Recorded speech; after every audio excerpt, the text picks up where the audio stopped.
5 శుక్రవారాలు సులభంగా ఇలా చేసి చూడండి.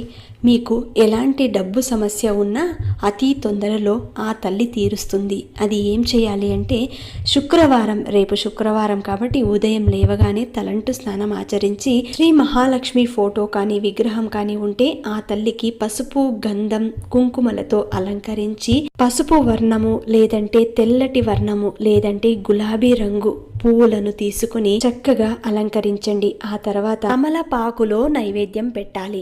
తెల్లటి నైవేద్యం, తెల్ల పదార్థం తయారు చేసిన నైవేద్యాన్ని పెట్టాలి. ఆ తర్వాత తమలపాకు మీద కొద్దిగా ఉప్పు వేసి ఆ ఉప్పు మీద పసుపు, కుంకుమ, కొద్దిగా పూలు, ఆ తర్వాత ఒక కాయిన్ పెట్టి దాని మీద మట్టి దీపాన్ని పెట్టి అందులో ఆవు నెయ్యిని వేసి 2 ఒత్తులు వేసి దీపం వెలిగించండి. ఇలా 5 శుక్రవారాలు చేసి చూడండి. రిజల్ట్ మీకే తెలుస్తుంది. ఆ ఉప్పుని నీళ్ళల్లో వేసేయవచ్చు.